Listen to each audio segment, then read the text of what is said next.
Bonjour, voici 5 choses à faire avant de partir dans un pays dont le visa est gratuit pour votre passeport, quel que soit le continent, quel que soit le pays. Dans cette vidéo, je vous donne 5 choses à vérifier, à faire avant de partir dans ce genre de pays. Je sais qu'ici en Afrique, il y a beaucoup de gens qui peuvent partir dans beaucoup de pays dans le monde entier, en Amérique, en Europe de l'Est, avec visa gratuit à l'arrivée. Mais sauf que souvent, les gens sont butés à des sérieux problèmes quand ils arrivent dans ce pays parce qu'ils n'ont pas pu préparer ou soit ils n'ont pas su savoir ce qu'ils devaient faire avant de partir dans ce genre de pays. Alors dans cette vidéo, je vous donne quand même tout ce que vous devez savoir. Absolument, moi je l'ai énuméré. C'est à vous de prendre ces précautions-là parce que vous risquez de perdre beaucoup d'argent et même d'aller dans des pays où il n'y a pas intérêt de partir. Avant de continuer, je vais vous demander de vous abonner dans cette chaîne YouTube Réalité à l'étranger télévision. Nous parlerons beaucoup de sujets pareils. Alors abonne-toi pour ne pas rater ce genre de sujets que nous traitons aujourd'hui. Alors, voici ce que vous devez absolument savoir avant de partir dans n'importe quel pays dans le monde entier si le visa est gratuit pour votre passeport. Ça peut être en Amérique, en Asie, en Europe de l'Est, en Océanie. Il y a plein de pays dans le monde où, quand je regarde beaucoup de nationalités, le visa est gratuit pour eux. Sauf que ce pays-là, est-ce que ce sont des pays à choisir? Alors, on y va. Notez bien, beaucoup des Africains francophones en Afrique,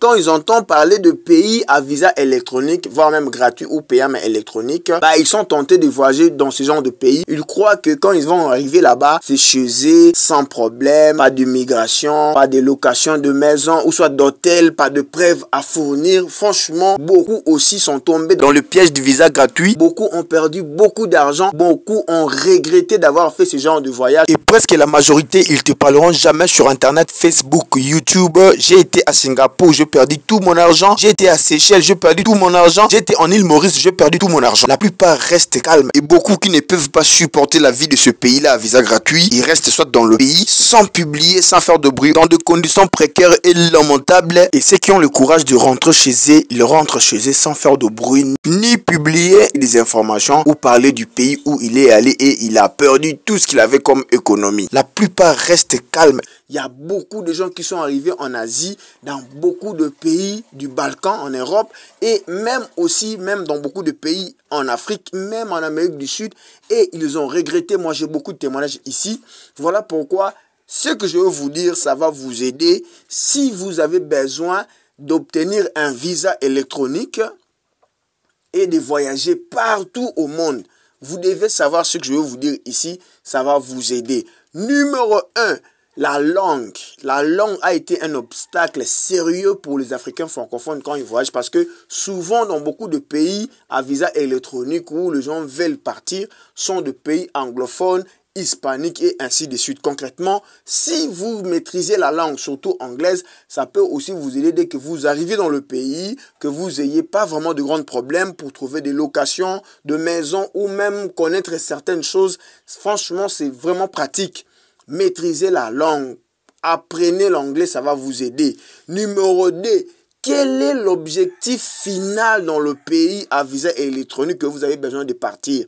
Si c'est pour aller tenter votre vie, oui, c'est bon.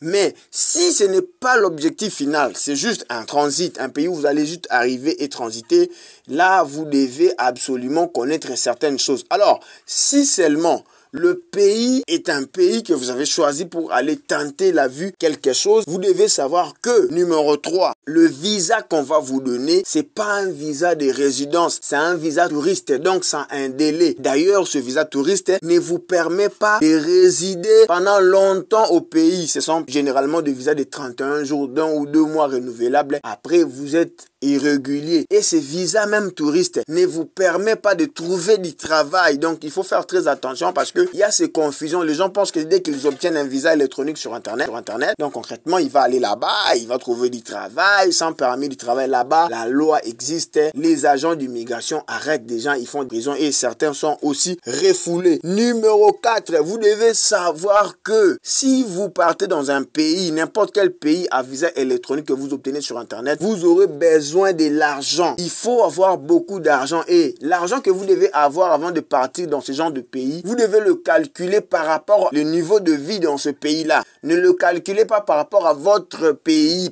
Calculez ça par rapport au niveau de la vie là-bas. Donc concrètement, vous devez avoir de l'argent et cet argent vous permet de subvenir à vos besoins, de payer l'hôtel, de payer la location maison s'il en faut et de trouver même certaines opportunités à travers votre argent. Et numéro 5, vous devez savoir que vous aurez besoin de savoir où vous allez vous loger. Beaucoup de gens voient juste le visa électronique, c'est tout. Donc le reste, ils s'en fichent. Argent, location maison, la langue, le visa, permis de travail, ils s'en fichent de ça. Hein. Pour eux, c'est juste un visa électronique, c'est bon. Or, c'est un danger si vous partez dans un pays et vous ne savez pas où vous allez habiter. C'est très dangereux. Alors, notez bien à la fin, quelles que soient les opportunités, quel que soit le pays à visa gratuit que vous allez avec votre passeport partir, vous devez prendre ce que je vous dis en considération. Veillez faire des recherches. Si vous ne pouvez pas, je peux aussi vous aider en privé, voilà. Regardez juste en bas de la vidéo, il y a un lien Facebook, voilà notre page Facebook Réalité à l'étranger.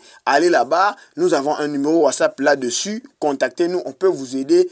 Quel que soit le pays que vous allez partir, de vous dire exactement pour tel ou tel pays, vous devez avoir 1, 2, 3, 4, 5 pour vous permettre d'aller là-bas et ne pas avoir de problème. En tout cas, beaucoup d'Africains sont tentés de voyager, mais sauf que il y a un sérieux problème. Souvent, on a, oh non, je suis arrivé dans tel pays, il n'y a rien, je galère, trop de difficultés. Mais bon, avant de partir, voilà, il n'a pas voulu vraiment se préparer ou prendre de précautions. Et je tenais aussi à vous rappeler, faites attention aux agences de voyage. Les agences de voyage ne sont pas là pour faire ça pour vous. Les agences de voyage sont là juste pour vous aider à obtenir le visa et c'est tout. Alors, donc, concrètement, ils peuvent pas aussi vous dire toutes les vérités vu que leur service est limite au niveau de visa. Alors, c'est à vous de prendre de précautions. Merci d'avoir suivi cette vidéo. Vous êtes dans Réalité à l'étranger, surtout pour les Africains francophones. Abonnez-vous, aimez, commentez et nous avons plein de sujets que nous avons parlé. Comment voyager si un Africain francophone a besoin de voyager, toutes ces difficultés. Si vous n'avez même pas fait des études ou quoi, mais vous avez besoin de comprendre certaines réalités dans certains pays, contactez-nous, on va vous aider en privé.